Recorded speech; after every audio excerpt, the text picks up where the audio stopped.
to trade all the days from this day to that for one chance, just one chance, to come back here and tell our enemies that they may take our lives, but they'll never take our freedom!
Welcome to Anti-Tyranny News Radio here on UCY.TV. Thank you for joining me this evening.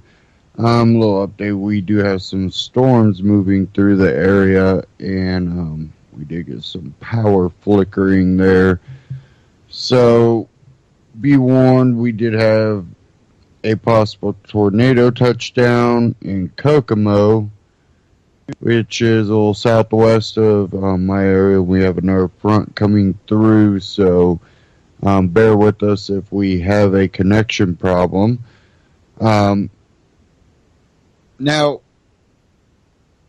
I don't know if anybody heard, because, you know, it kind of gets whitewashed when this happens, but the Fed announcing, you know, oh, we'll print another, you know, $4 trillion of quantitative easing. And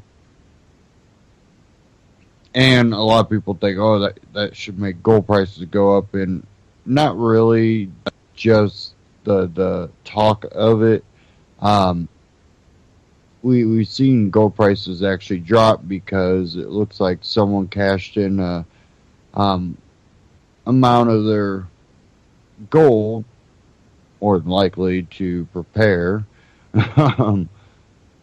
So a little bit of gold got dropped on the market, but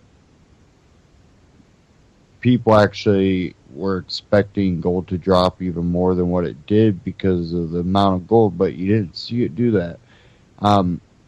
That's probably possibly due to the fact that they're talking about quantitative easing, which again, you know, devalues the dollar in your pocket. So if you're buying gold and silver with that dollar right now, when they devalue that dollar, you can hold on to the value through gold and silver, because that is when you'll see gold and silver go up in price.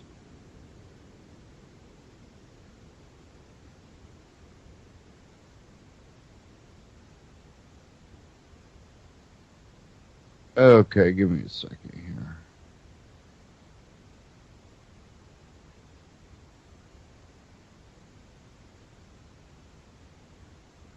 Okay, sorry.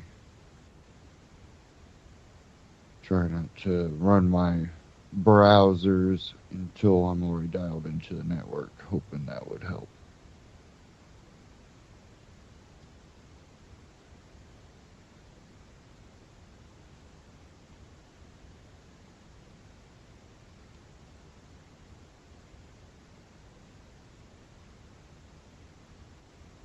Okay.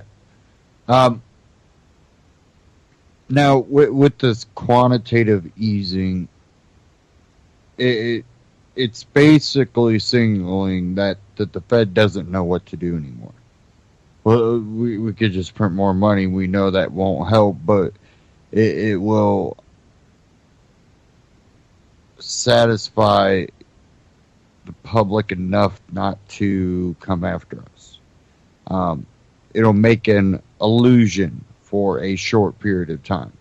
Again, why they have to continually do this over and over and over and over, because it doesn't work unless you do it over and over, and it's still a fallacy that eventually that bubble will burst. And we have economists talking globally about the end of 2016 being bad, and that central banks around the world are continuing to do what has put us in the situation, and warning that will ultimately lead to that bubble bursting by the end of 2016.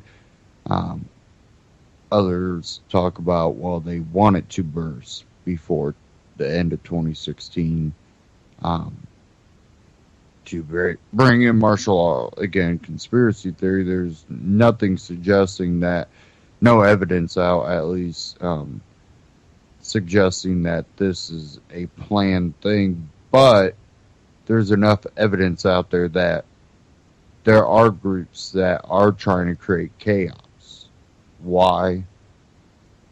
Those are the questions that we're trying to answer, but we understand the end game. And again, that goes back to global control. A lot of these people, I believe, have been brainwashed into believing in this philosophy. Even people in the Federal Reserve that aren't, the owners of the Federal Reserve, but the people in there, they believe this stuff will work, and when they don't see it work like they were told it would, and now they are finally seeing, this is a non-win game.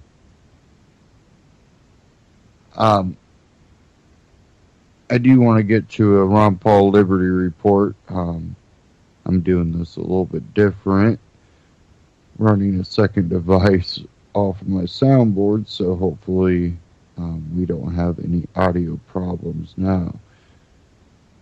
Just give me a second and I can bring that up.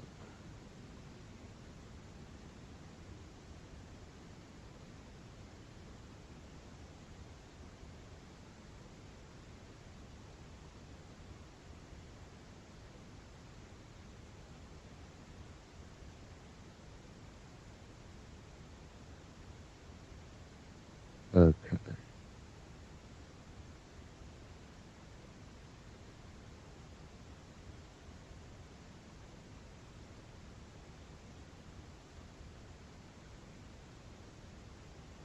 Okay, Ron Paul Liberty Report. What's up with what's Iran up to, and Fed plans new $4 trillion quantitative easing.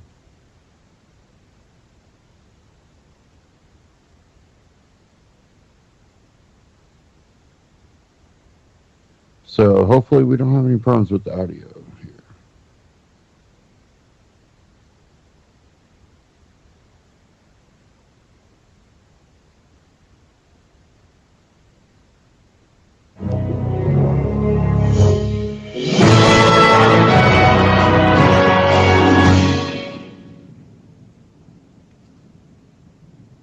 Hello, everybody. Thank you for tuning in to the Liberty Report. With me today is co-host Daniel McAdams. Daniel, good to see you. Good morning, Dr. Paul. Well, very good.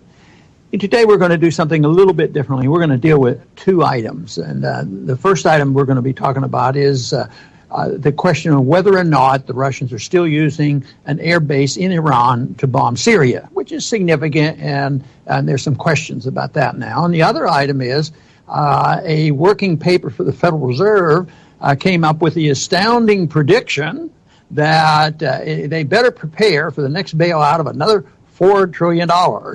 That's significant, too. They've pumped in that much already, and they're already planning for the next one. But anyway, on the first item, there's contrary articles about this. It's only been a week ago, I guess, when they started using an Iranian base to bomb Syria. And it seemed to be not a big deal. Nobody was yelling and screaming. We knew the Iranians and the Russians were invited by Assad to help save his regime, and it was in their interest to do so. So it wasn't a surprise that they're allies. Everybody knew that. But all of a sudden, we started seeing articles here just in the last 24 hours. And one major article with a major headline from the New York Times. And it claims Iran revokes Russia's use of the airbase. I mean, this is, outright clear cut. It revokes. But as we delved into this, it doesn't look like that as absolutely, because that they claim that a spokesman for the foreign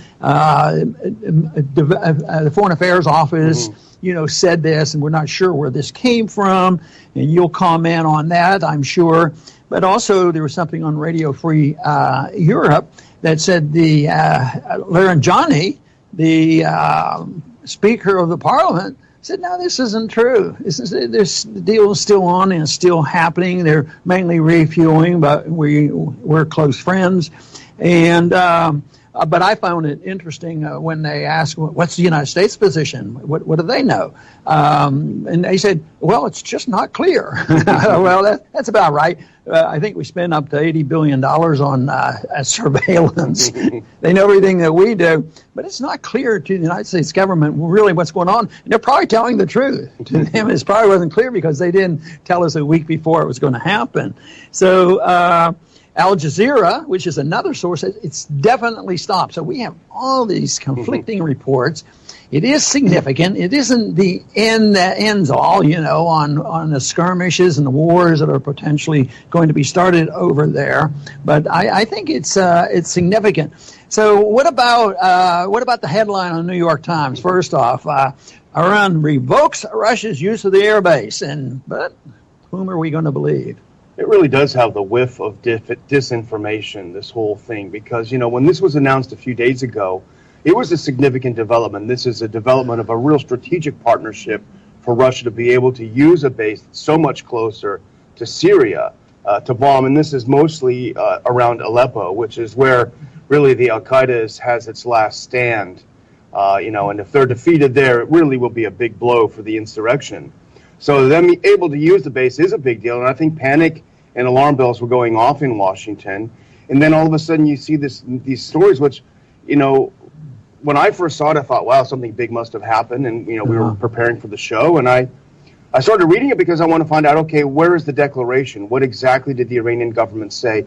And nowhere in this New York Times story is there a definitive quote. There's a general who said, they were behaving a little bit ungentlemanly by bragging about it. But that was it. There was just no source. Well, it seems to me then Laranjani might be the closest to being the official spokesman for the Iranians, and he says we're still doing it, and we're still, working, together to, to save Assad from the foreigners that are coming in. But it seems like there are some people who would like to create divisiveness and show, the Russians aren't getting along with the Iranians and stir up trouble, stir up the factions within Iran, because there's never uniform beliefs on all these issues. So maybe they're trying to make things look a lot worse than really they are. Pepe Escobar coined the term, I think he coined the term, the empire of chaos. And it seems more like that, more likely. On the one hand, as you point out, they want to highlight the mainstream media in the U.S. government wants to highlight the infighting between Russia and Iran. But on the other hand, U.S. policies are driving them into each other's arms when it comes to Syria. Neither Russia nor Iran want to see Al-Qaeda take over, which the U.S. is backing by proxy and indirectly and even directly. None of them want to see this, so why are they pushing into their arms? Look at the Denver Post said Obama and the U.S. should be alarmed by Russia's operating out of Iran. But why, if they're hitting Al Qaeda and ISIS and taking them out? Why should we be alarmed? We should be happy. It'll save us the jet fuel. Well, I think just yesterday or so, we saw that our government were going to get ready to change policy. Just in talk, our government was going to direct their attention only at getting rid of Assad and forget about these rebels because they're not doing a very good job. And yet. Who would ever believe there's any Democrat or any Republican that isn't super gung-ho to get rid of ISIS, and the American people are with them, unfortunately, because they're irrational at times about this. Yeah. They're with them, but then again, on real policy, they don't want, if the Russians or the Iranians go after Al-Qaeda or after ISIS, they object to it. So it is, I think our policy is schizophrenic, to tell you the truth. And I wrote a little piece yesterday because I watched the press spokesman of the Pentagon do his daily press briefing, and it was astonishing. And even the people there who are used to this were pretty surprised, because essentially, Peter Cook, I believe his name is, essentially what the spokesman said was that we are establishing a no-fly zone over parts of Syria. And he specifically warned Russia and Syria against flying in the area when the U.S. or its coalition is operating within Syria.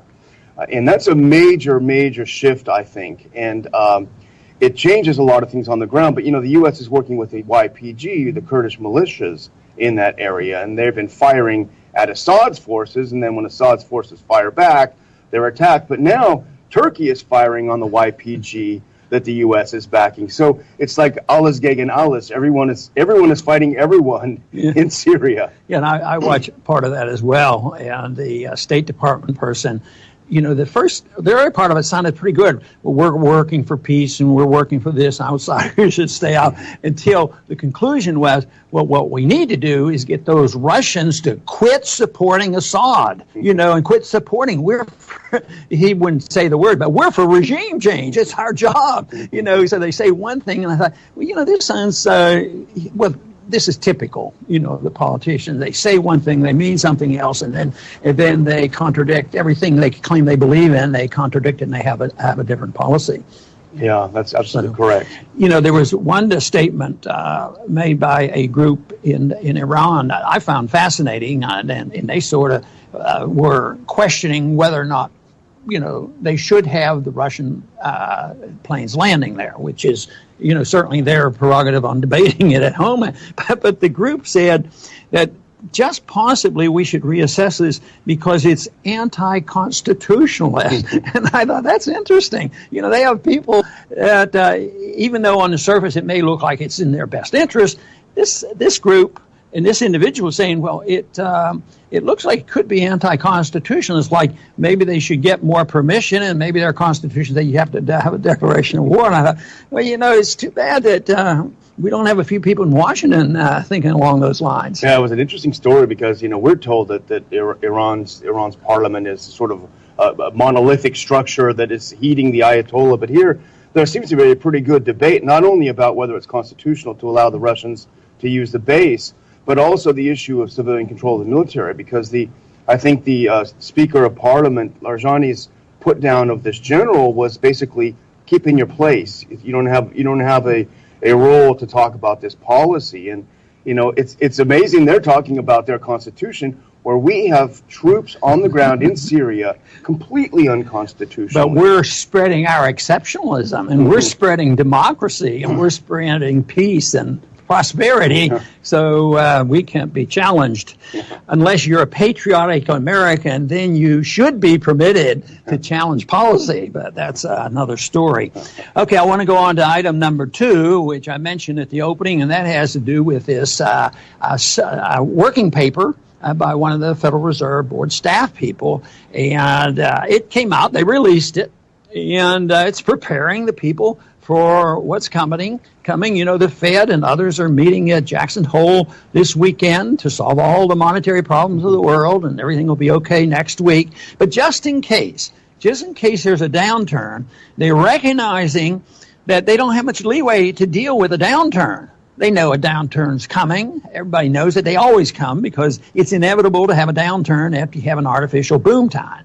And the Fed creates that, so they have a guarantee the downturn. It's just a matter of when it's coming and what exactly will precipitate it. I believe it's already started in many areas of the economy. Anyway, they're preparing for this, and they want to assure the people that they're on top of it and they're thinking about it. So their proposal is not completely new. That might take about another $4 trillion. trillion dollars of QE. So they have a problem there, but I'm sure that you're reassured that things will work out okay and that your kids will grow up and be able to get their education and a good job, and we won't have to worry about a healthy economy. I don't know that $4 trillion is going to find its way, any of it, into our bank accounts. Yeah. But, I was reading this morning, too, and the first thing I thought is this is what you warned, forever, of course, but certainly back when they started slashing the rates, you said this is not working. You're going to get to the point where you're backed up against the wall and there's nowhere left to cut. This is exactly what the Fed said in this memo you talked about. Right, and the word thrown out, even by our opposition. Well, and I think our friend Paul Krugman might have used those words, that we might have to use helicopter money to just drop it on the people, because that's where their shortcoming comes up. They can inject money into the financial system, but they have no way of knowing where it's going to go. And right now, it has not gone to the people, even though their prime concern was the stock market and Wall Street. But they were hoping, I'm sure they don't want a lousy economy. They were hoping that people would feel wealthier and will go out and spend money and businesses will come back. They have no idea how the economic cycles work, and that you have to liquidate bad investments and bad debt. No, they just print more money. But they've taken it down to zero, and they don't have many options. So they have to think about helicopter money. I can't quite visualize. I mean, I think it's a good example how to think about it, but literally it's not true that they use helicopters. But I think what they're talking about is how do they get the money into the hands of the people so that they spend more money. And there's a lot of ways. The welfare state does that. They're never going to stop Social Security. Unemployment benefits are always going to come. If Obamacare flops like it is, and there's no and the private companies go broke because it was an insane problem, well, the government's going to take over. They're always going to produce money, cash out of thin air, and they will be able to spend it. And that already is an example, because where they spend the most is where the most inflation is, and that is in education and medical care. So they will do that. And the one thing along with the $4 trillion is I believe that as time goes on and the next president is going to have to deal with it, we're going to have a sharp downturn. And neither candidate right now says, what we really should do is spend less money. We should cut back a little bit. When it comes to infrastructure, they're one-upping each other. They say we have to spend the money, and that sounds good on the surface. They think that's going to help, but it never has helped before, and yet this is what they're going to offer. But they're going to offer a lot more spending. Matter of fact, the spending is going to be automatic, because if more people become unemployed and more people go on food stamps, even though there's been a recovery for a long time, there's not that many. I don't think there's any less people getting food stamps. Nobody quits getting food stamps. They might go and get a part-time job or something, but the food stamps and the housing assistance and the medical assistance, it continues, and it will continue until this insanity ends with people saying, well, this is crazy. This whole idea of zero rate interest rates is so absurd. And most good economists and most that understand a little history, in particular Jim Grant, he says this hasn't happened in 5,000 years, and they have no leeway. The old conventional thing of mischief and manipulating and economic planning and getting us out of recessions, that can be done to a degree, but eventually people lose confidence in the money. You were mentioning before we came on that I think it was Grant had something about this strange relationship between the stock market and bonds. It's yeah. He was saying, well, how can this is a strange world. He was making the point the stocks are at record highs, and bonds are at the record low. And the interest rates are so low, and the low interest rate represents depression. He says this is worse than the Great Depression when you look at the bond interest rates, and the stock market says there's great prosperity. So we're living under very special conditions. I wish it weren't so serious, because it's really entertaining to think about all the ramifications of this and how is this going to play out. But unfortunately, there's going to be a lot of people suffering. I think a lot of people are suffering, and I think that's why 65 to 70% of the American people are already angry, in spite of the fact that you look out there and there's great prosperity and the stocks are going high. And it was also recently made a point about one group of people who are really buying into our stock market, and that's the Swiss National Bank. You know, they create their credit out of thin air, and they're buying stocks hand over fist. And they're not buying cheap stocks; they're buying good stocks. So that has to be beneficial to the stock market. But I believe that that's more than just one country that does that, because I believe that because we're not allowed to know what the Fed does internationally, I believe there's a lot of mischief in what we do with big banks and foreign governments and foreign central banks. And I believe it's in the world's interest to keep our economy going and the dollar solvent. Even though some are angry and foreigners are buying our bonds and our treasuries less so, there's still an interest. I don't think, I cannot conceive of something happening in Jackson Hole this weekend that's an attack on the dollar that stands up to the United States. Look, we're sick and tired of you exporting your inflation, giving us your pieces of paper, and you want us to keep sending you your oil and our cheap products. You know, they're not going to say that, because everybody is in bed with this system, and those who aren't will be punished, because we control the financial system. We can put sanctions on them. We can deny them their defenses, because we promised to defend their country. So that's going to, they're not going to have a problem there. And nor will the suggestion and the reassurance that, well, if we run into this trouble, we can pump out another $4 trillion. Well, one day we'll notice that'll come to an end. It makes you wonder, the average person would see that $4 trillion and your eyes would glaze over. But what would you tell them when they say, well, how's this going to affect me if this $4 trillion is pumped into the economy? Well, what's going to happen is eventually people will see that the dollar is losing real value and interest rates will go up, and there'll be a lot of inflation. There'll be price inflation, and there is a lot of price inflation, but it will be to the degree that if you have a currency inflation, that's the type of thing Zimbabwe has and Venezuela. They know how to use helicopters, and they put the money in the hands of the people. But that will not create investments in good businesses. That's not going to all of a sudden we're going to get steel mills back or something like that. It will just bid up the prices. It'll go into that, just like today. In these last 8 years or so, the money has gone in. Stocks have done well. Houses are back doing well, especially very, very expensive houses. Farm real estate has skyrocketed. People expect a correction on that, and expensive houses, they have gone very high.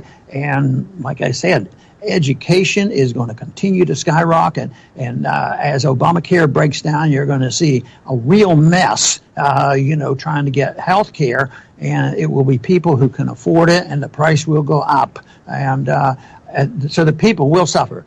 The main rule that people have to face up to on currency debasement: first, it destroys the middle class, and second, the prices go up for the poor and the middle class, and they suffer the most. And then you combine that with a weak economy, the more the government does. See, right now, if they have unemployment insurance and pump more money into Social Security, they say, well, that's good. But there will be a point when that doesn't do any good, and if the $4 trillion already didn't help, now they're planning another $4 trillion. They'll get to a point where once you get, well, let's do $8 trillion. All of a sudden, people say nobody wants this money, and that's when you're going to see this, and people are going to suffer, and there is no answer. It's much easier preventing this problem than it is taking care of it. And once it hits, the most important thing is allowing the correction to occur. Get off this kick that spending will solve our problems, printing will solve our problems, debt, they claim debt.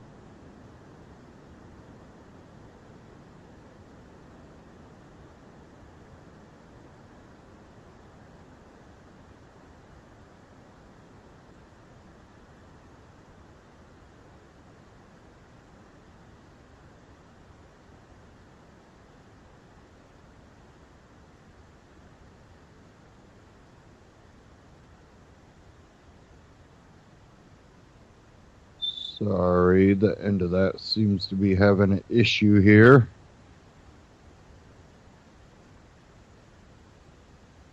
Luckily, there was only about 3 minutes left of that, so we'll go ahead and stop that right there. Title of that is What is Iran Up To? And Fed Plans New $4 trillion QE. Ron Paul Liberty Report. Subscribe to him on YouTube and check out RonPaulLibertyReport.com. Now, he talked about, people are going to get wise to it and they're not going to want that money. They're already getting wise to it. Other countries are. There's already many countries looking at other currency as a trade for oil. Again, attempting to end the petrodollar being the U.S. dollar. The one thing that our dollar does have going for it right now is that oil is traded in it. Now, we do have those storms moving in right now, so if we lose connection again, bear with us here. You'll probably hear some beeping before we do. Battery backup, but it's a small battery backup for now. And I have a lot of stuff running on it. So hopefully we don't get disconnected. But back to the 4 trillion. It's going to be one of those things right when they dump it, you're going to be like, oh, yay. And then, no. That's the effect it has on our economy and our dollar, definitely abroad too. So again, it goes back to it's a short-lived thing that it's not going to be extremely effective.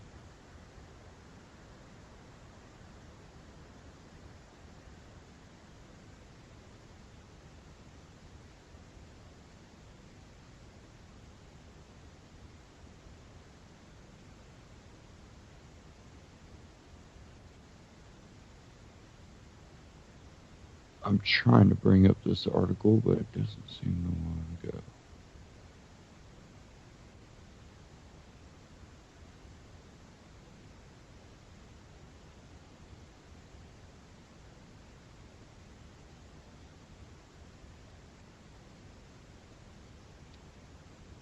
Sorry, guys. Hopefully I didn't just lose it. No. Okay.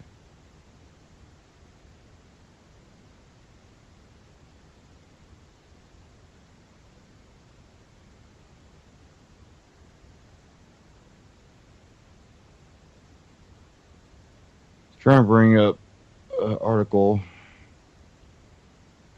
Let me try it one more time.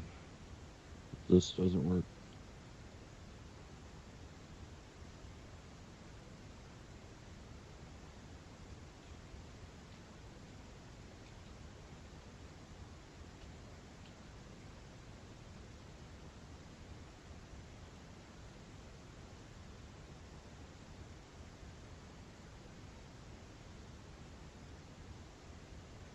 Okay, now I got the website up. Now if I can find the article again.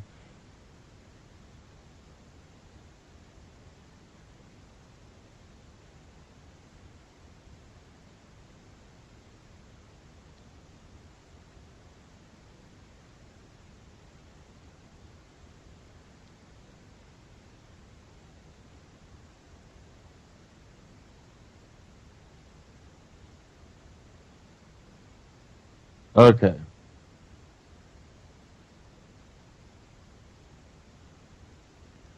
Now, if you don't think, we've actually had the Rothschild come out and say that their own banking system is failing and they're they're going to buy gold. That's not the only one. This one from Jeff Berwick, DollarVigilante.com. Another billionaire goes all in on the barbarous relic gold, while mainstream media remains silent.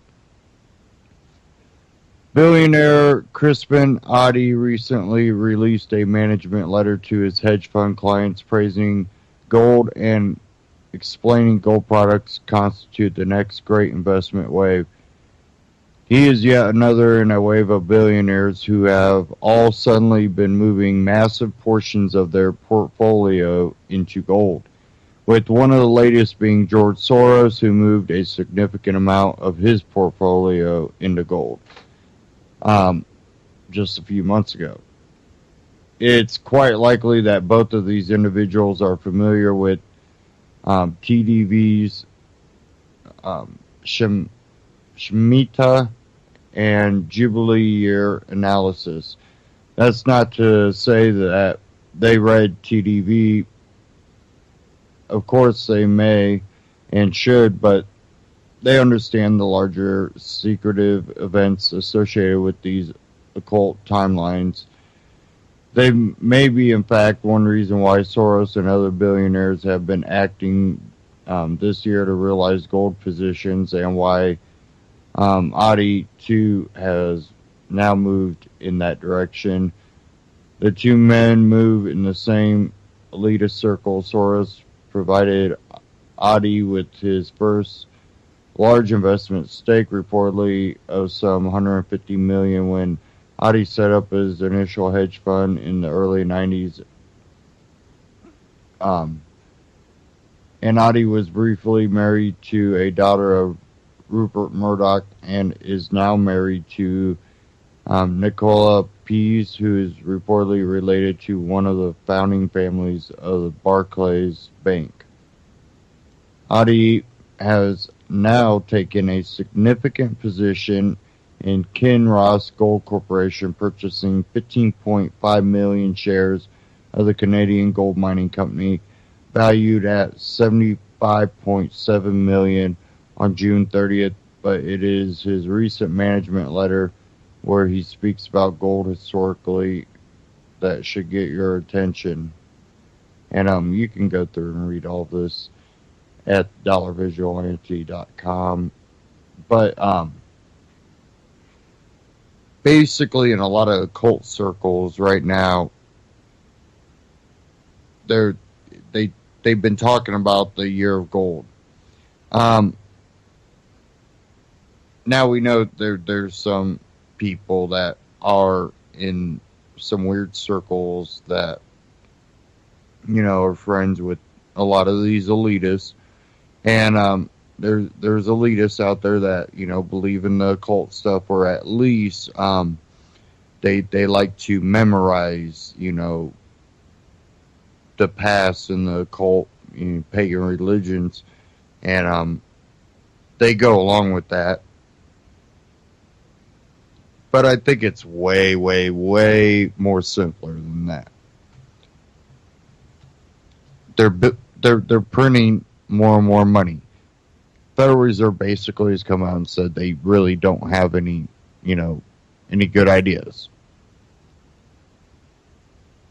because they just keep doing the same thing that is not working.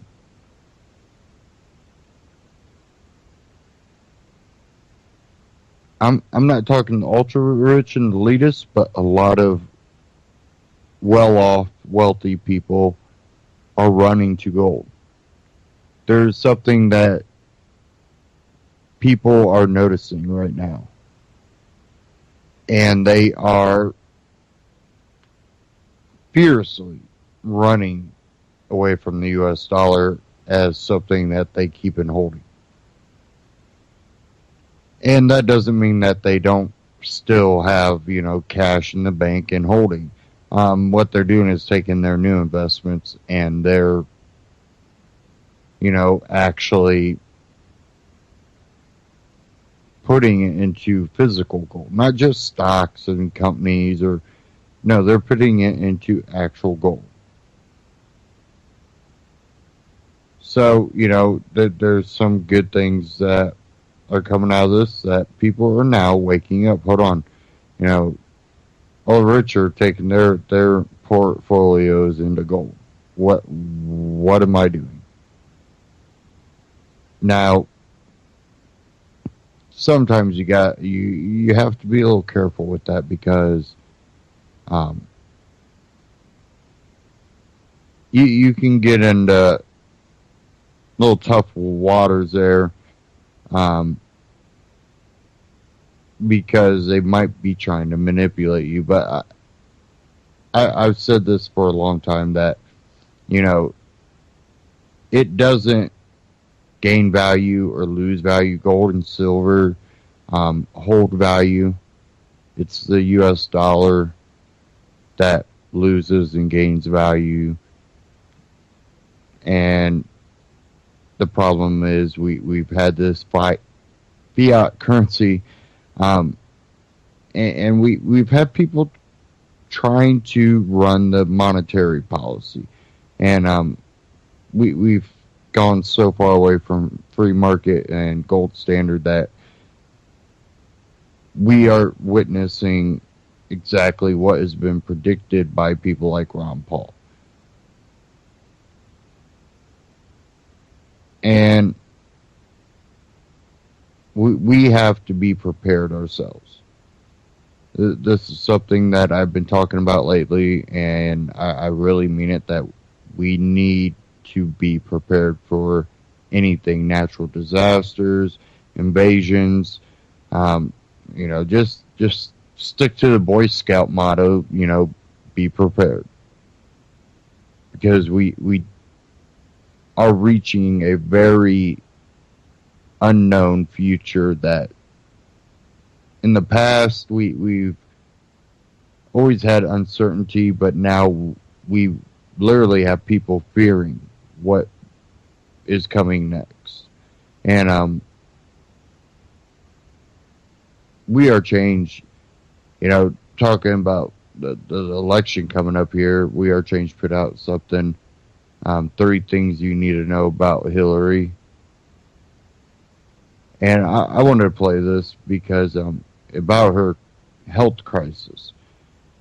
And I think it's very important that we actually question this. They want to play it off like, oh, why are you even asking this question? But remember when they were asking Ron Paul, aren't you too old? Sorry, I'm trying to get this queued up here.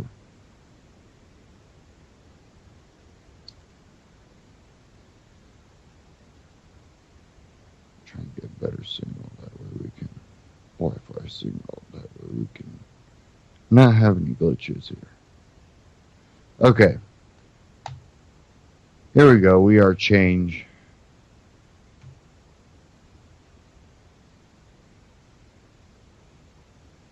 Desk of wearechange.org, and I'm joined by Gary Franchi of the Next News Network.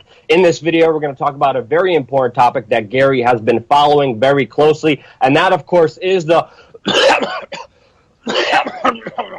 Hillary Clinton cough, the Hillary Clinton health issues that has inundated the internet. Gary? Yeah, Luke, Are you okay over there, Luke? Sorry, it's the Hillary Clinton cough is contagious. Yeah, that's probably... Okay. In all seriousness, Gary, the following Hillary Clinton, her scandals are so huge when it comes to Libya, when it comes to the pay and play scandals. Why is the Hillary Clinton health issue such a big issue right now? Why is it so important? Well, I think what people are seeing here with the Hillary Clinton crisis is, a woman that's really just unfit to serve all around. First of all, we know she's a national security risk. That goes without question. The FBI has already declared that. The military has already put out a memo warning soldiers of this woman. And now we're seeing all these pictures, like really, really bad optics, Luke, for the campaign. Not just all these email leaks. I mean, of course, the DNC fixing the election for her, all the Bernie Sanders supporters that ended up getting seriously burned in their primaries. I mean, it's just like it's like a complete global chaotic mess within that campaign. Now, back to the optics. What we've seen in the most recent couple of weeks, the first thing was the photograph of her struggling to get up the stairs. Now everyone's like, what's going on here? Why does she need help? And then more information started to come to light because the questions started to be asked. People started, looking for those answers. Suddenly we see a photograph, and you probably saw it yourself, the Secret Service officer holding a seizure pen that many people believe was for some sort of recurrent seizure problem that she was having. And then, of course, there was the moment she was on stage. She was at a podium. She's about to speak, or she's having trouble speaking. That same officer, who some people believe was not actually Secret Service, but more of a health officer, came up to her and whispered something, some MK Ultra secret code word in her ear, and then she got back on track, right? And the activator word, right? and then Goldman Sachs. Goldman Sachs. Hide the money, like whatever the secret code word to activate her back to get her on track was stated, and then of course she continued. Now, what's curious is that there was another video that we published at our channel, went totally viral. She's in her trademark orange jumpsuit, her pantsuit. She's on stage, and all of a sudden the crowd starts to cheer as she goes into some applause line, and suddenly she loses it. She goes blank. She doesn't know what's happening. She loses track. You can see she shifts her weight. She almost goes off balance. It appears as though she's like literally caught in a daze. But that guy doesn't come back on the stage to whisper the key word to get her back on track. And she doesn't even make sense when she returns to her speech. Now, there's a lot of allegations going on about her health. Most importantly, I think as well, and this is what when I talk to the average person on the street and I get in these conversations, I bring up, well, everybody knows Dr. Drew. So that's a common denominator with a lot of the sleeping sheep. So when I bring up Dr. Drew, like, what? Dr. Drew said? And then ABC News pulled the story because, well, they're in the bag for Clinton. It's this huge mess, and Hillary Clinton is walking right through it. Well, I should say stumbling through it. I also need to point out, too, Luke, there was another picture that was published in April of her being literally propped up by three people while she gave a speech, right? There was a person to her left holding up one arm, a person to her right holding up her other forearm, and then someone from her behind holding her up. So this woman has some serious balance issues. Again, there's the other photograph too, and I'm sure you've seen it, the photograph of her at one of her criminal hearings on Congress, where you can see her glasses. There are slats in her glasses that provided a prism effect, and that is what gives Dr. Drew cause to say, look, this woman has some level of brain damage that is confirmed because of that fall she took so many years ago. Yeah, the internet is ablaze with different theories out there. There's people saying that she's wearing a catarrh tube. There's people saying that she has Parkinson's. There's people saying that she has a blood clot in her brain. Ultimately, I think the biggest kind of health diagnosis that could be made is that she's a psychopath that laughs about the murder and brutal torture of another world leader that she overtook and put into mass chaos and helped create the rise of ISIS and radical Islamic terrorism and spread it all over the world. Anyway, but just getting back to the original point that we were talking about, what do you think are some of the three most important kind of factors, the sources, the information, the facts when it comes to this case that people should know? What are the three things that stick out to you most that are most trustworthy? Well, I think if you start with something as mainstream as the Dr. Drew interview that's been suppressed, I think that's a really good primer because it doesn't go into conspiracy land. It doesn't go into conjecture. We're talking about a mainstream doctor, a well-respected doctor, who just simply looks at her medical records and he raises some very strong concerns. I think if you start with your search right there, you're going to get a lot of answers. And what Dr. Drew came up with in that diagnosis, whatever it was when he was on that radio show for ABC, he stated that he wasn't just so much concerned with her care, but with her diagnosis, but with the care that she's been receiving. He says for somebody of a presidential candidate level, receiving archaic 1950s treatment is very, very strange. And he said that that treatment alone could be causing her to have a lot of the symptoms that we're seeing. So I think that that's the first place to start. Secondarily, I think that you need to take a look at the erratic behavior when she's on these podiums, Luke. I mean, you see her when the balloons drop, and she has this like spastic seizure, and she looks up like she's like, you know, Finding Dory in Looking for Nemo or some like crazy Disney film, and she's been activated again. You take a look at some of these other podium messages where she's providing a speech, and all of a sudden she goes into this kind of epileptic sort of. Some people in our comments when we bring these stories up, Luke, they've sort of diagnosed. We've got a very strong audience, and they said, you know, these are petite seizures, petite mal seizures, not the grand mal seizures that people are used to seeing with these epileptic patients. But these are small seizures, micro seizures that people believe is actually happening with her. So, go ahead. I was wondering what happened to that Dr. Drew statement that was made, because I know something else happened. And I just wanted to clarify to our audience, the main reason we're covering this is because I turned on Google News today and I put in Hillary Clinton, and you have the Washington Post shilling for Hillary Clinton, saying, no, these are all just crazy conspiracy theories. CNN saying, no, this is not true at all.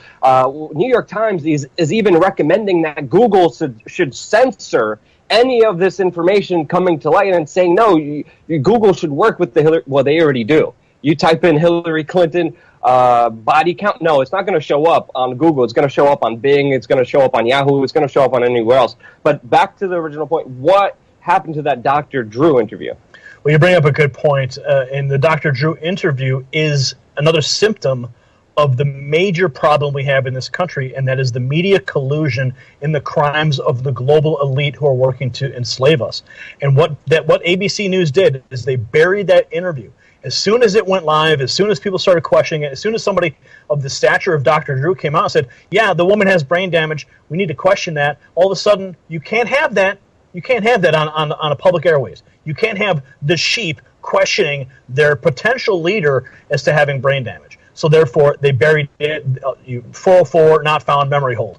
So you have that happening. And then, of course, you have all the other instances where the media, of course, just recently, Jimmy Kimmel had her on the show, and they were poking fun at the whole thing. You know, that's how they can get around it, by making light of the situation, having her open a pickle jar or whatever she was doing. Yeah, that pickle jar didn't pop like a normal pickle jar pops when you open it. It didn't. It was probably pre set up for her. Of course it was. Of course it was. They weren't going to let her. There would be no chance in hell that they would put her on that stage to let her struggle with the can that was suddenly popped already, and then she makes a joke about, oh yeah, just some. That's the latest crazy stuff they're talking about me today.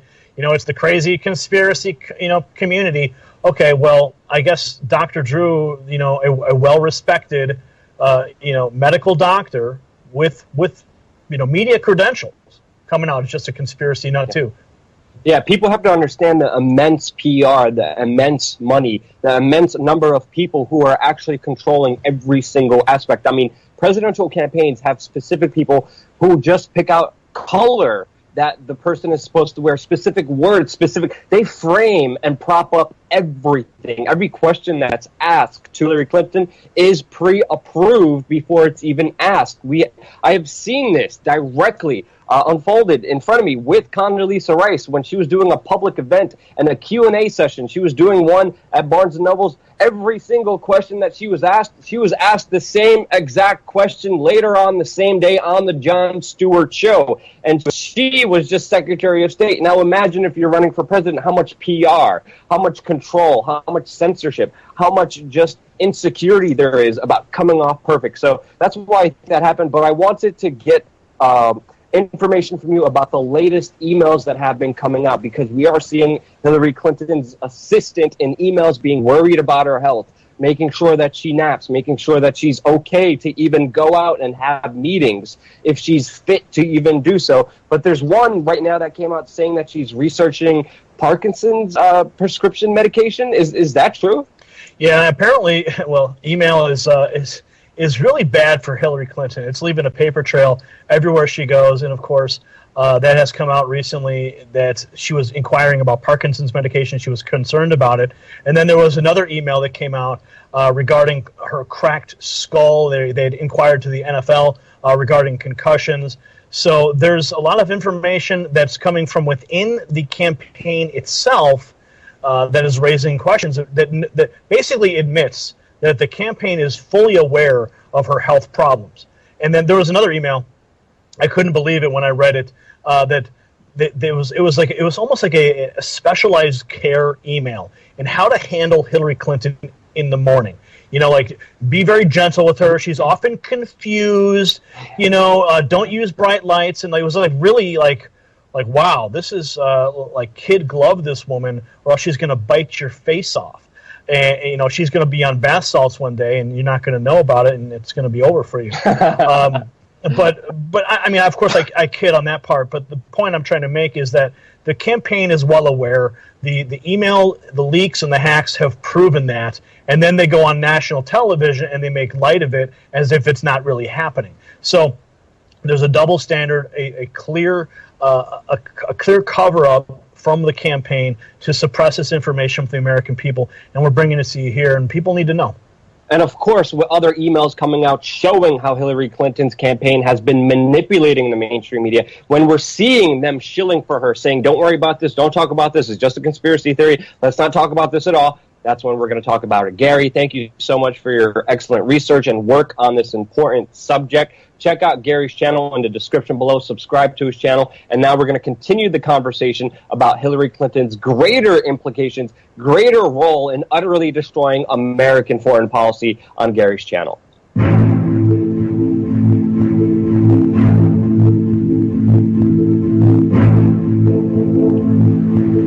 Luke Rudowski, We Are Change. We Are Change on YouTube. Subscribe, and wearechange.org. Go check them out. Now,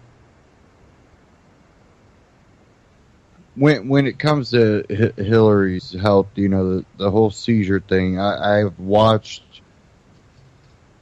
a lot of people have seen the one where she's on stage with Bill, and then, you know, I think it was the balloons dropping, and she kind of like looks up and like kind of like a seizure look,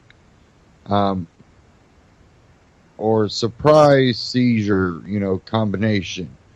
But then I also seen a clip, and it was her.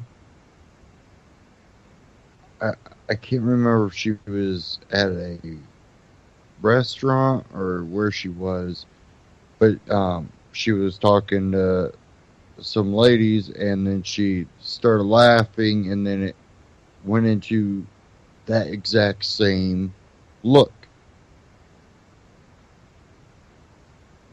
And it looked like uncontrollable seizuring. So I tend to believe, and plus I've seen the photos with that supposed Secret Service doctor or whatever, with the little seizure pen, and you have to ask these questions. And it's funny when they try to dance around it, because both left and right mainstream media and pundits constantly talk crap about Ron Paul. And yes, he's an older person that has stayed healthy for his age and worked out.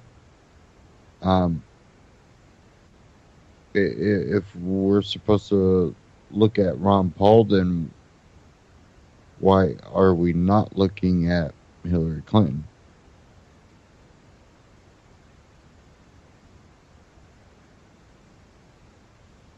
And most people are, but the mainstream media is trying to brush it off. They may talk about her, you know, being on late night TV opening jars of pickles that have already been opened. Um, but they're not talking about the emails. Why is that? Because they are trying to make a picture with only one narrative. And it's that her help is not to be questioned.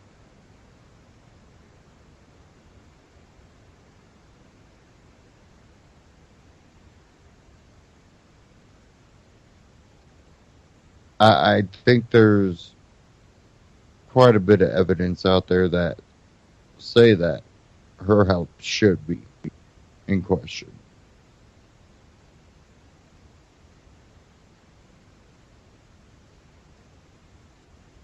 Because I look at interviews that she had, debates that she had, and discussions she had before this supposed concussion. It might have been verified concussion, but you see two different people before and after.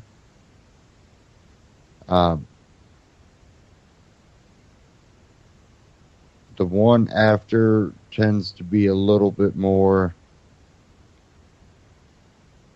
what seems to be unpolished. When before she always seemed like she was, even though you disagreed with what she said and her supposed facts, she portrayed it like she was an expert on everything. She had that polished, intellectual, appearance. And you don't see that. She kind of like a little, not quite wacky, but a little unbalanced, maybe. And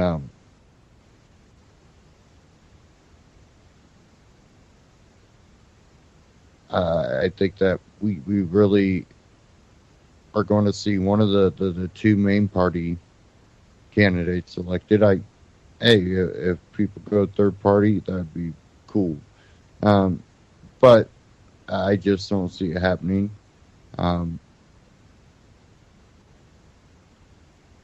That doesn't say don't do it. That doesn't say go against your own principles and vote for one of the two to keep the other one out. If you are going to vote third party. If you're following your gut and your principle that, the two main parties, neither one's, a good option, do what you know is right. Find that good option.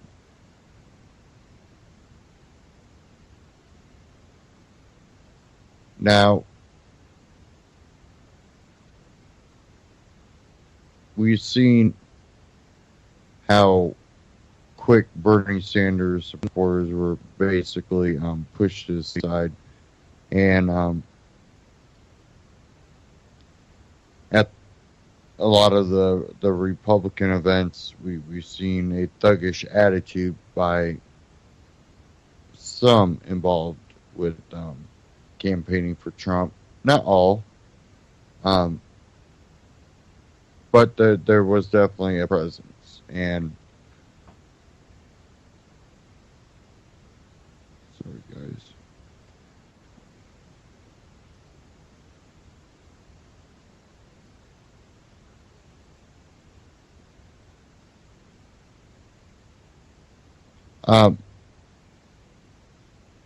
The thing about that is we're going to have people that are going to vote for one of the two candidates for the simple fact that they don't want the other one to get power. Not realizing that if they all could find someone that, hey, is not talking about controlling anyone. Someone with true freedom philosophy, we could overthrow the current political system. Instead, you go with someone that he's not political. He's an outsider, and I hope that if he becomes president, Trump, that he does good for the country. But I don't trust someone that can move away from what they talk about, one direction to the other, and that don't hold the same principles I do. Maybe he does, but he's not showing it for political points, therefore I can't vote for him. Someone that has said things that go against the Constitution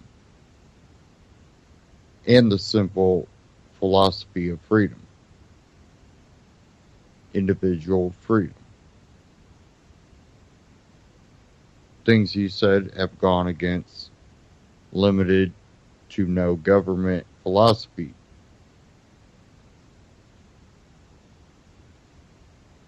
He has said things that are on the opposite spectrum of freedom.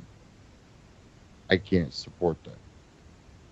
But if you don't vote for him, Hillary, you're playing the duopoly that does not work. It's a fallacy, and it is exactly what creates the system that we have now.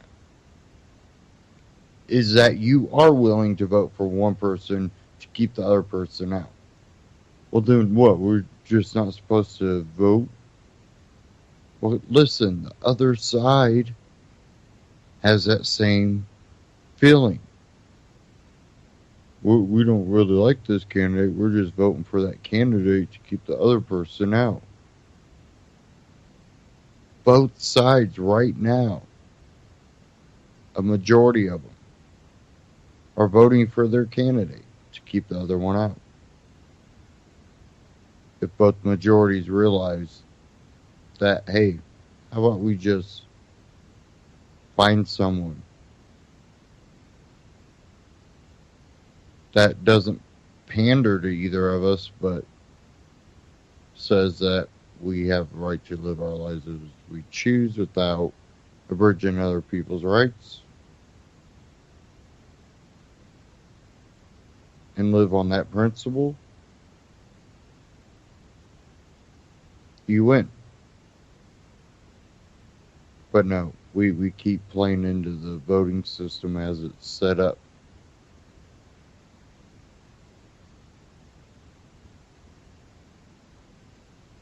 Why would they fight against Trump if he's an outsider to the Republican Party.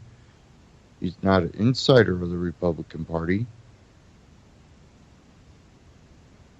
They wanted their own puppet in there.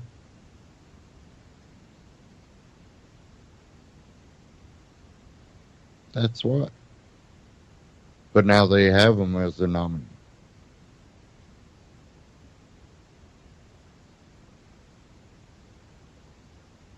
With Romney, they just didn't give him support. With Trump, he doesn't need their support.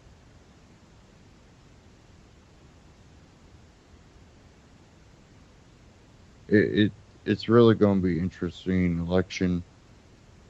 Not because it's a belief in the election system, but to see what comes out of this and what craziness comes out of this. I've had people that have assured me that Trump is the real deal. I have some people that have campaigned, said that he's the real deal. So I look at it as, if you feel that way, vote for him. This election, I don't know what I'm going to do. more than likely sit it out.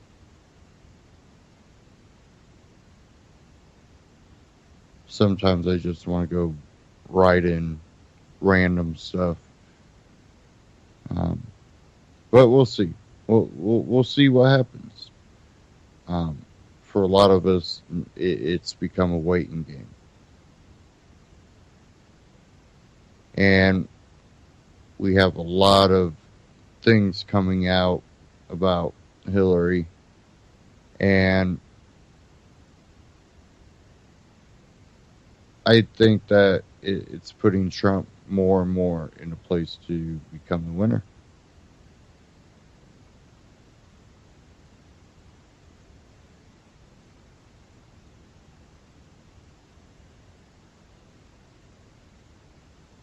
You know, one candidate that I heard he talked good. I haven't really researched him.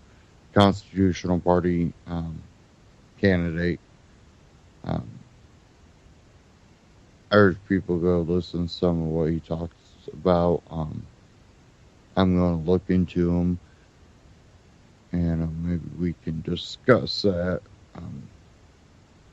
in another broadcast. But a lot of people have been in search of that candidate, and I just don't think we're there as a society.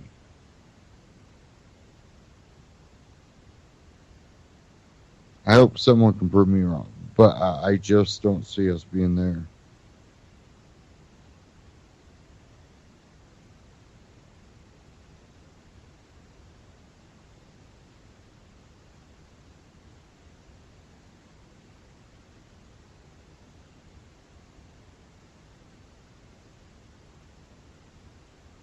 Now,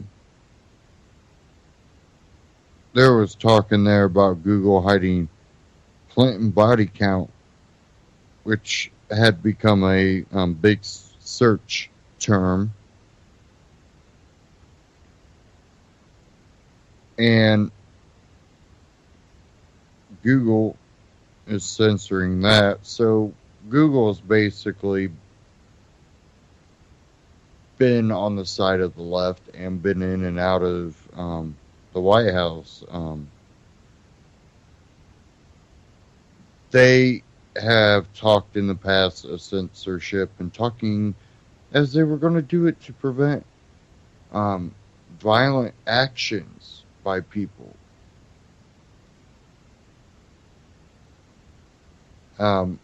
But more and more we see that they are truly using it for political means. People have expressed that about Facebook, Twitter, Google, and the censorship of many of these groups.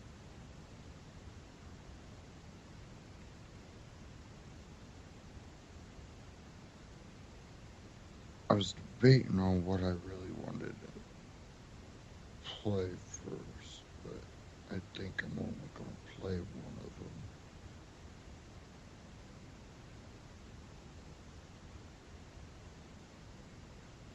Give me a second here.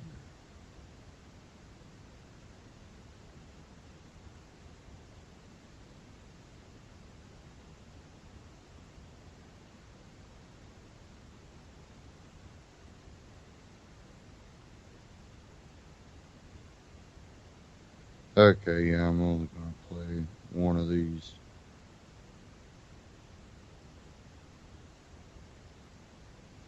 This one, hardcore financial collapse coming. From AMTV, Christopher Green.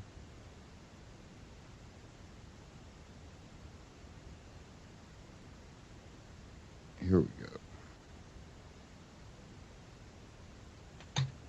And the thing about this is,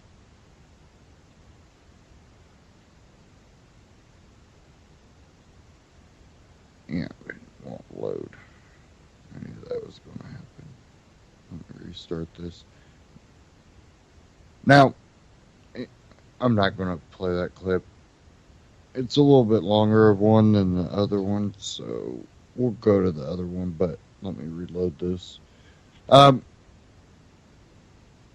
With this uncertainty, that this next stream of quantitative easing, and basically the collapse of the U.S. dollar, the U.S. economy, the U.S. infrastructure, and manufacturing,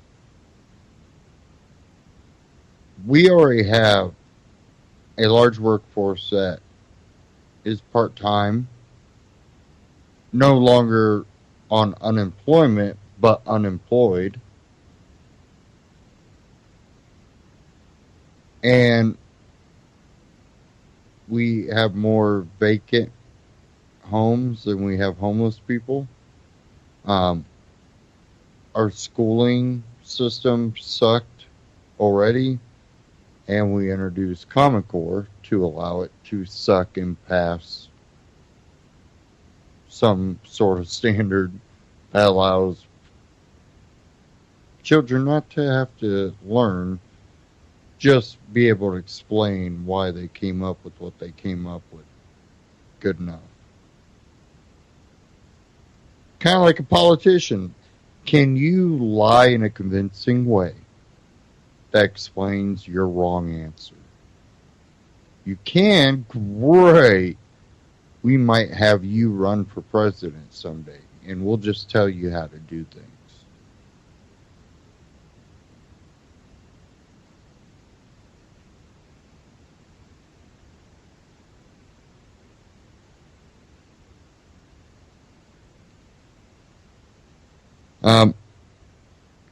I'll go ahead and play this clip over Google hiding Clinton's body count from AMTV. It's a little shorter. We cover a little bit more here, so I'll go ahead and do that. So let's get past this ad here. Here we go.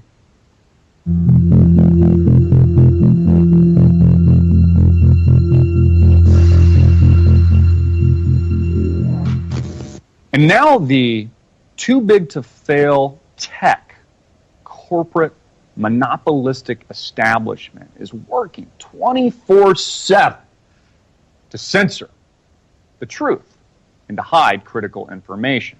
Because again, people like the Google founders meet with the White House a couple times a week, actually. Mark Zuckerberg of Facebook, who's against Donald Trump building a wall, is actually building a massive wall in Hawaii. I think the island of Kauai, just destroying the view and the open air access to his property. I think he spent over $100 million because he's so, progressive, and he's so pro immigration and anti the wall that Donald Trump wants. But he builds a massive wall on his own property, because that's just how he rolls. But they are working, these people like the Zucky, who spend millions of dollars on personal bodyguards and protection a year. They're obviously very politically activated, and I would argue stronger than the U.S. government today, because they are the government, and they are this tech monopoly that rules everything now. Again, America makes nothing anymore. Nothing. Not a gosh darn thing. Not a physical product or good. All we do in America now, we are a texting economy. That's right. We just social media. That's our value here in the United States now. Everybody's a social media tycoon. Text messages add value. And we see this, again, from the likes of Facebook and Google and Apple, which has really gone down the tubes ever since Steve Jobs passed away, are now working around the clock 24/7 a day to hide facts from you, the people. The New York Times tech columnist calls on Google to hide critical Hillary health info. Go online and put it down, Hillary Clinton illness, and take a look at the videos yourself, Rudy Giuliani goes to say. And then Manju of the Times calls for Google to censor, kind of this Orwellian planet that we live today, fix the problem of search results possibly hurting the Democratic nominee. I've read reports, data-oriented reports, that say Google has the ability to skew election results some 20 to 40%, just based on their search algorithm. I want you to think about that for a minute. Google has the ability, according to some data sets that I've researched, to skew the results, especially among people that are undecided. They're not politically inclined. They're just hearing kind of a lot of noise right now. They're not politically activated like maybe you and I are, and they don't have all the evidence. Google has the ability to skew the election some 20 to 40%, especially among that group of people that are undecided. So you have to understand, I think you know this, and I'm preaching to the choir, that we are at war with this political and big tech establishment, which is doing everything in their power to make sure Hillary is their girl. Give her a little slap on the ass. Hillary is her girl. Because they know that she works for them. Google is now hiding the Clinton body count search suggestions.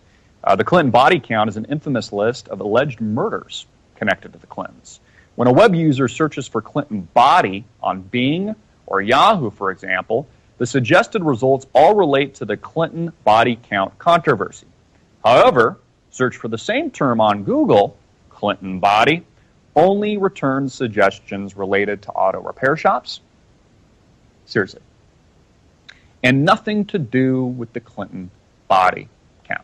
Now go ahead and try this for yourself right now. Put in Clinton body count on Bing or Clinton body count on Yahoo, and then compare it to Clinton body count on Google. And you'll get search results, as we printed out here, like Clinton body shop is what you get on Google. Clinton body shop.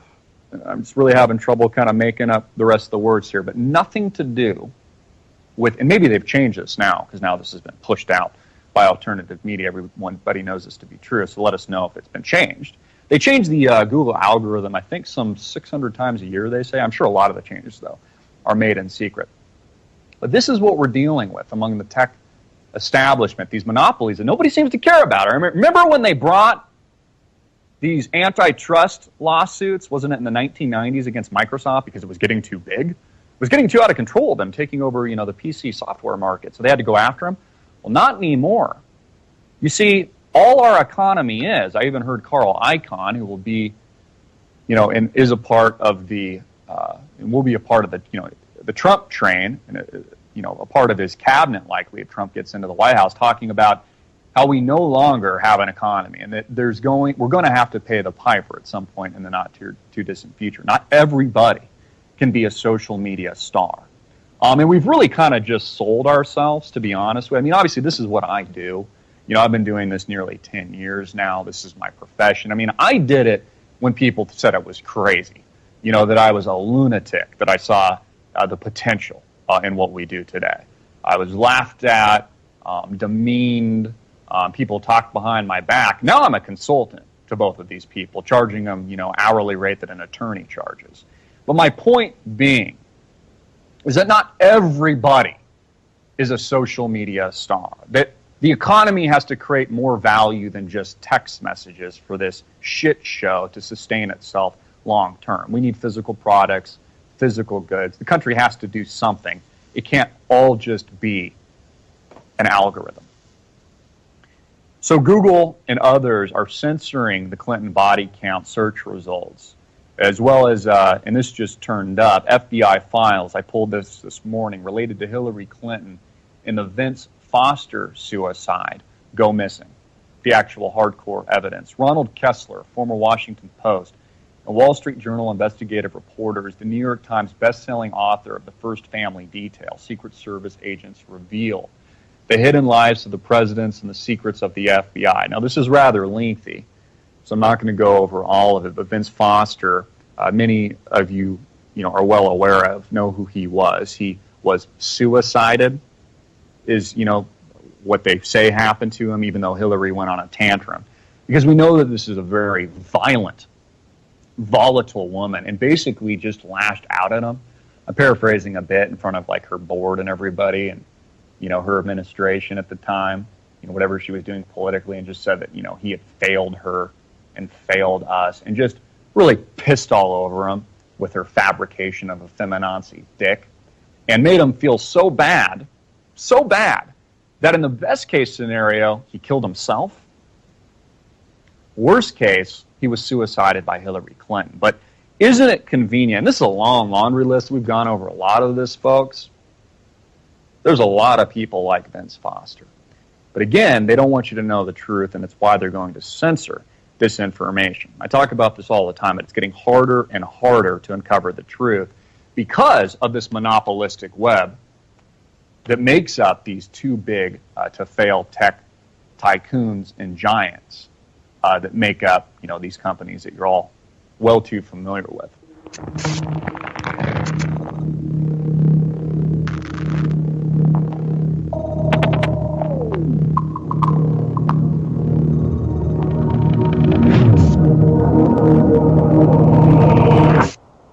AMTV, Alternative Media Television, Christopher Green. AMTV on YouTube. Now, if you've ever looked into the Clinton body count, and the Clinton body count wasn't really going, hey, they did it.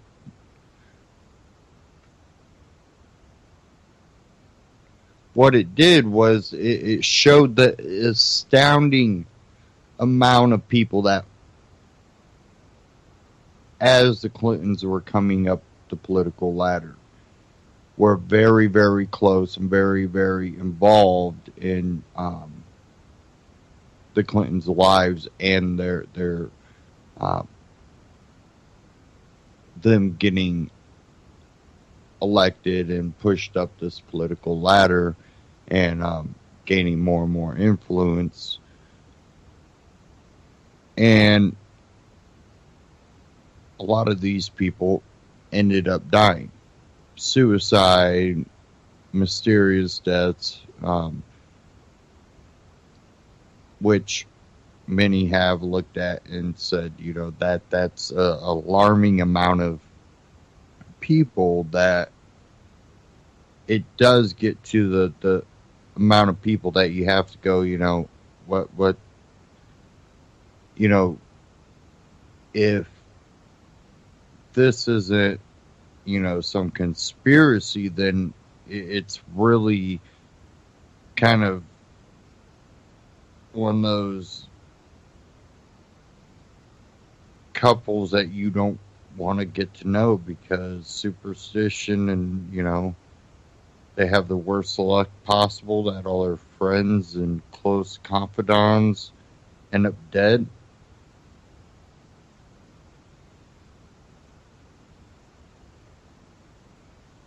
But I would actually be worried now, less about the Clinton body count and more about really Hillary and Bill both being puppets. I believe that these are two individuals that,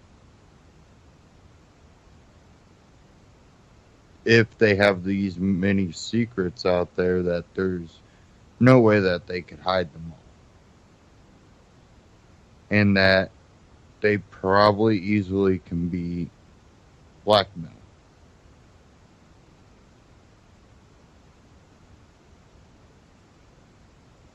Look how she handled her emails. And I think Trump could be sweet talk, like Putin's done with them.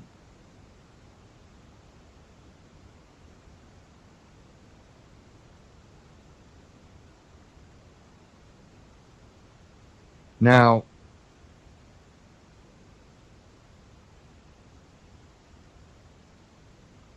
when we look at the possibility of either one,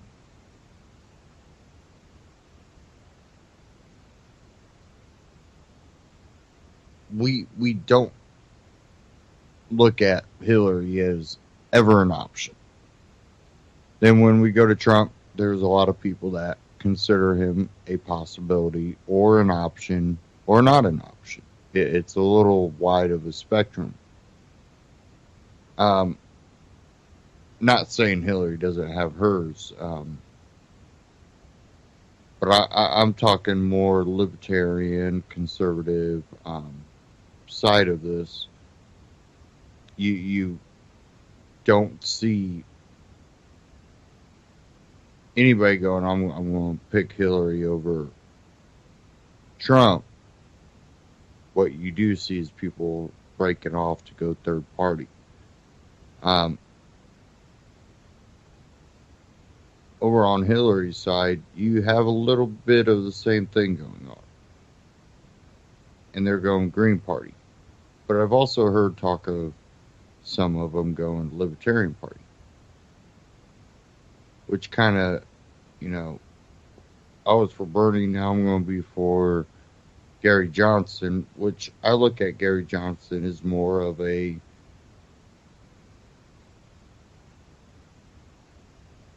I don't even know anymore.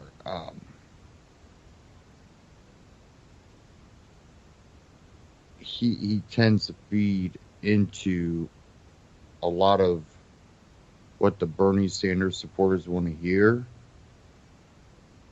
but he has more connections with the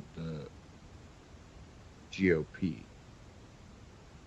So it tends to make me wonder if, he's really playing a hell of a game. And I really want to hear more about the Constitutional Party candidate. And people know where I stand on that. I believe that's only a step towards a freer society. I don't think it should be the end game.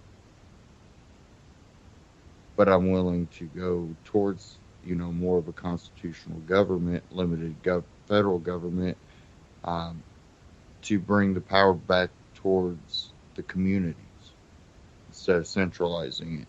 And with Hillary, I see more of a globalist reach. But I also had someone, pose this. Trump has dealt and made dealings all around the world.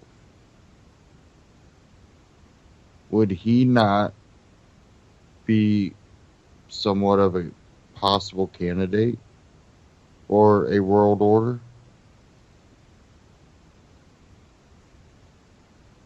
And I thought about it, and it kind of did stun me a little bit. And I think if it is, I think that's where the whole relation to the Nazi Germany would come from, is that he's a nationalist and he would do that, but he would want the U.S.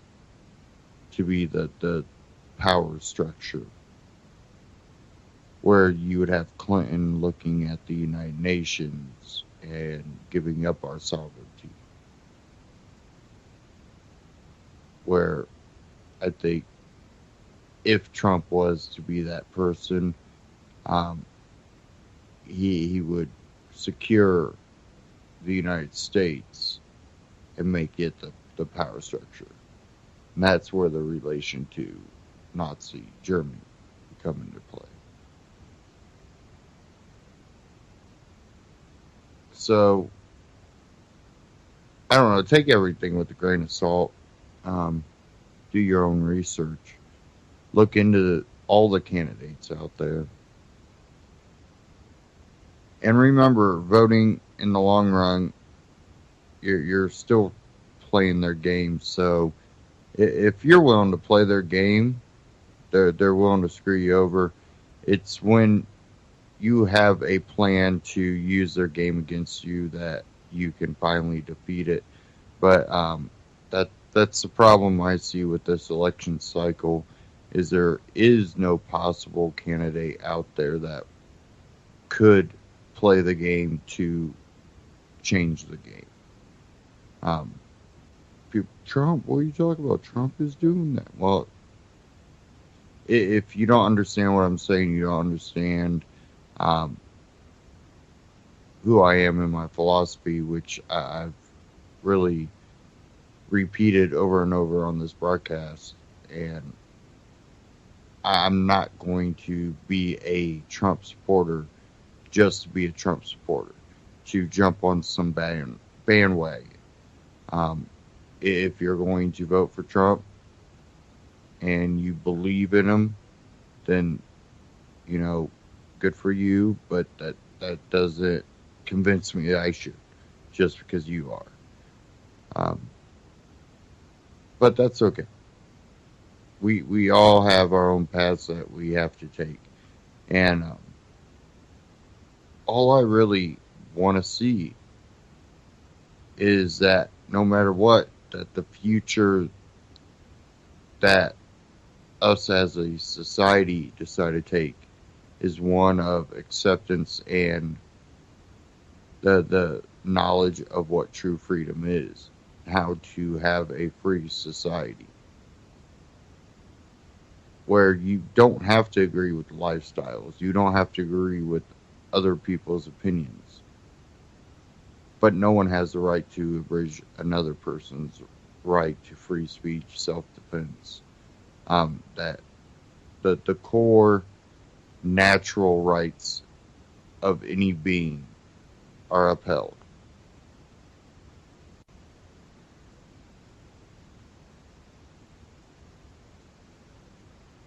But that's not going to come from some president.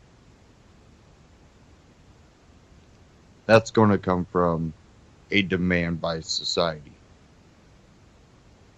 That when one person starts getting bullied because they choose to live a different lifestyle, but they've always been peaceful and never abridged other people's rights, that people would stand up and go, hey, we don't agree either, but, you know, he's not harming people. He's not abridging other people's property rights. He's not forcing other people to, you know, give up their right to self-defense.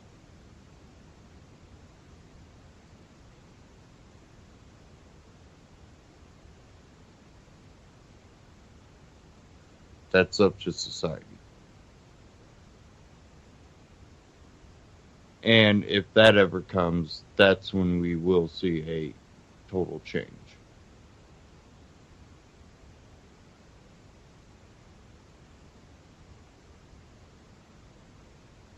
Well, I had to announce the storms have passed through, and I don't see us losing electricity now, so.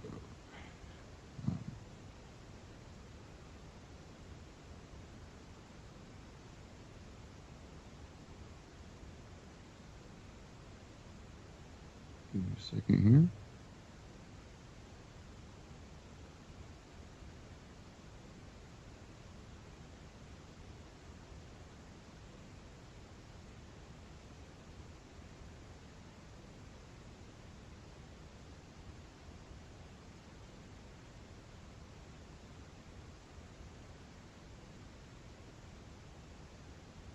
Okay.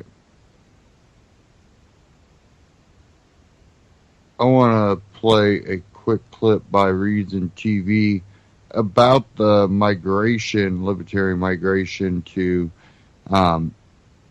New Hampshire following the completion of the Free State Project's petition. So I want to get into that here. The libertarians, who I'm afraid will be disappointed in November, will, look at the Free State Project as a way that they can actually go and make a difference at a smaller level with more impact. Hi, I'm Nick Gillespie with Reason TV, and today we're talking with Matt Phillips. He's the president of the Free State Project, which has succeeded in its initial goal of getting 20,000 people to pledge to move to New Hampshire and create a modern Galt's Gulch that actually works. So, Matt, thanks for talking to Reason. Good to be here. Earlier this year, you hit the 20,000 mark. So that begins something called the Great Migration. Talk a little bit about what the timeline is for people moving there, and then what are they going to do when they get there? So people pledge to move within 5 years of hitting that 20,000 number, and we've already got 2,000 that have already moved in advance over the last several years, and another 2,500 who already lived there who have signed the same statement of intent. So we're now in the process of going and calling the remaining 18,000 and growing people to say, hey, we triggered the move. Do you need resources? Can we connect you? Help you figure out where you're going to live, get you a job. And the Free State Project has been around for over a decade now. So you have a community, a network of people and helpers, right? Yeah, it was formed in 2001. Jason Sorens wrote the original article proposing the idea. By 2003, they had selected New Hampshire as the destination, and then it's just been slowly, organically growing since then. The Free State Project people have had significant impact on New Hampshire. Talk about some of the highlights so far, and then what you're hoping to see, by the end of this year or over the next year or so. There's something like 18 Free Staters who are state reps in New Hampshire that have had a variety of legislative wins. Off the top of my head, we got rid of all the knife laws in New Hampshire. So it was illegal to carry? There were various laws about types of knives and when you could carry them, and there is now no law in the books referring to knives in New Hampshire. Several years ago, we reduced the state budget by 10%. Former president of the Free State Project, Carla Gericke, had a really landmark court case in New Hampshire that affirmed the right to film the police in public. Then there's a lot of out-of-system activism where people are, trading with Bitcoin and having community market days and, getting together as families. So there's a good mix of activism that people are doing in New Hampshire. How does the Free State Project intersect with the 2016 election? Like, will you guys be doing stuff in New Hampshire that will about national politics, or is it local politics? So the Free State Project itself is a 501c3 nonprofit, so we can't endorse candidates or active legislation. But many of the people who are there, because of the Free State Project, are involved both at the national and the state and local level.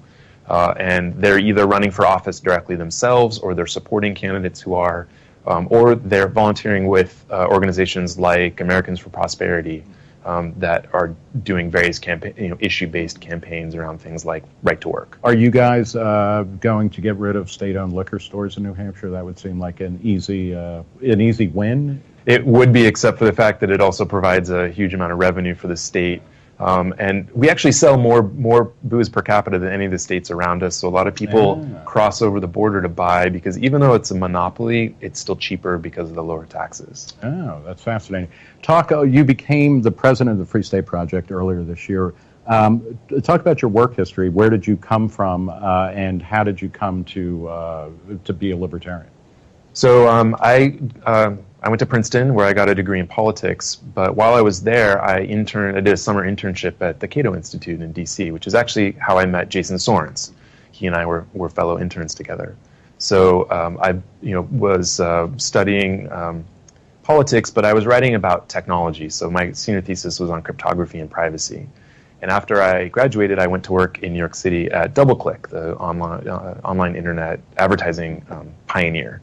And I worked there for about 4 years, and then left with a colleague to co-found another company called Right Media to basically do a real-time auction marketplace for online advertising. And I did that for 4 years, and then I got bought by Yahoo in 2007. So I took some time off and was casting around, trying to figure out what I was going to do next in my life. I wanted to do something that would be intellectually challenging, but also maybe help make the world a better place.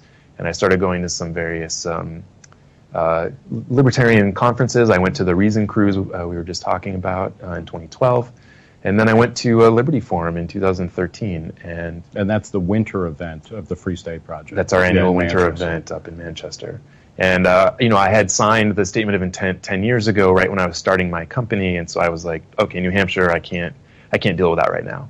Fast forward 10 years, I went up there not really knowing what to expect, and was just blown away by how many people there were and how much excitement and energy and buzz. And I started to think, oh, wow, maybe this is something that I've got to... You mentioned you were an intern in college at Cato. So did you show up to college libertarian? And if so, what's your libertarian origin story? The earliest thing I can point to is that in high school, as a public speaking exercise, all the seniors had to give a short speech. And one of my classmates gave a talk about hemp regulation. not about the marijuana drug side of it, just about the industrial side of it. And I think that sort of sparked a little question of like, yeah, hey, wait a minute, why? That doesn't make any sense. Why do we do that? You know, a lot of libertarians, and we're speaking here at Freedom Fest, and a lot of libertarians are either super optimistic about the future or terribly pessimistic. And you know, the future, the country's been ruined since 1789 or something. You're more of an optimist. What obviously the Free State Project is, you know, creating liberty or freedom in our lifetime, as part of the slogan goes. But why are you optimistic? And you know, and where does that lead you? Yeah, I'm optimistic. You know, what we're doing in New Hampshire, I get to see sort of day in, day out. I get emails from people that are, you know, say, hey, I'm moving.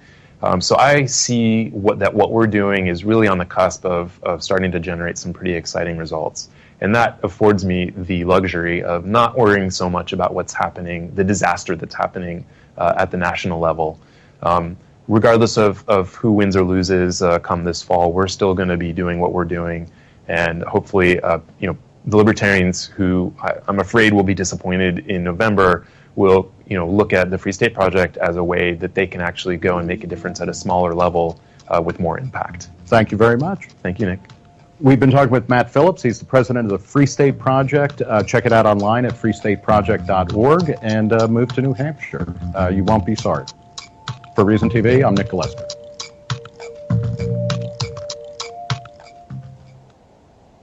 Again, Reason TV on YouTube. Go there, subscribe, check out a lot of their videos with interesting libertarian people. And, you know, the Free State Project, something that I've kind of championed from its conception. I am not a signer. I have a mission here in Indiana. There is a large freedom base here in Indiana. There's other issues in Indiana, a lot of other issues, but I think there is a large libertarian philosophy that is here in Indiana, and you've seen it with Ron Paul running back in 2008, and you've seen it in 2012, but I'm talking about the original, you know, modern Tea Party movement that started back in 07, even back in 06 is kind of when it started getting kicked off, and when, you know, I first really came across a lot of the buzz over the coming election and wanting to, you know, get Ron Paul to run, and that's when I really got into a lot of the philosophy and kind of started my shift from constitutional to libertarian, because a lot of what Ron Paul talked about was a libertarian philosophy, but using the Constitution as a way to start limiting the federal government like it is written to do, instead of manipulating it. And then we can actually start having true intellectual conversations about freedom and society and how to act without having, you know, a master about true anarchy, not what the left, you know, commies want to call anarchy. What they call anarchy is what the media has tried to portray anarchists as, and these people grew up as rebellious people that go, okay, well, that's what anarchy is, that's what I'm going for, because I don't like the system now. When true anarchy is not about not having rules or just creating chaos to break down the current system. It's about a philosophy of not having a ruler, but still understanding natural law, natural rules. That in a free society, you can't just go abridge other people's rights, and when you attempt to, that society stands up against it. Right now, we have a society that will beg government to suppress others. because they disagree with them. And a lot of that is due to things that government does. So you're asking government to fix the problems that it creates. And they will, by creating more problems. We play this tug of war, and government keeps getting bigger the whole time. When that happens, that is what creates dictators, empires, and systems that really neglect the people en masse for the few elite, which then leads to violence if they don't create the violence first to justify becoming dictators. Then the second wave of violence will come when finally the society's broken down. Or you might even have where kind of like the Soviet Union, where they kind of, slowly broke apart. Even though there was a lot of chaos within the ranks, and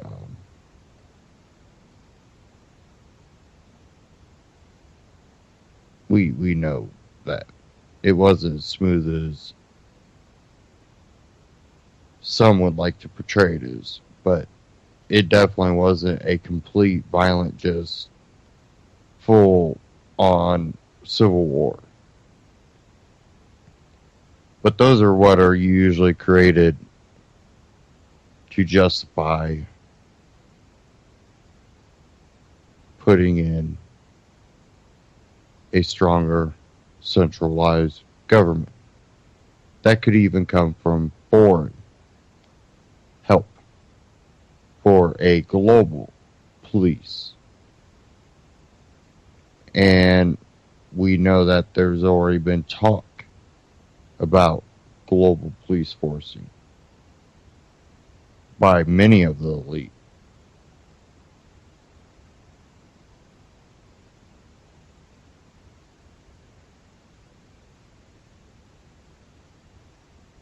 Again, I've been pushing real hard, and this isn't just to you. I mean, this is to my family. People around me, coworkers, friends. I've been just telling people, prepare. Just have things in case there is chaos. If Trump gets elected, will they these Soros linked, well, they're linked to foundations that Soros is linked to. There's Soros admitting to his foundation in Ukraine, and it being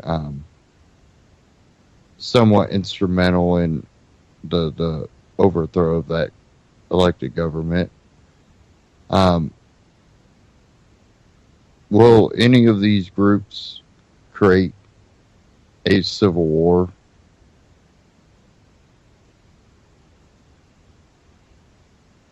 We've already seen the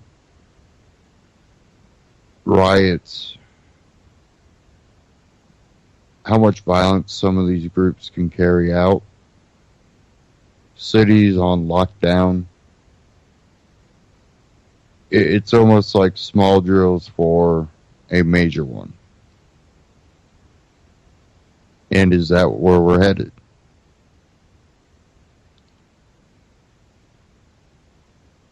Is there enough of a society with half a brain to be able to stand up against it if it starts to go that direction? We already see it happening in these areas, and the community is against it, but it seems like they're helpless to do anything against it. And you watch as law enforcement stands by and lets it happen, because more than likely they have a stand-down order not to engage as cities burn down. And a lot of times we find out a lot of these people inciting a lot of this violence aren't even from that area.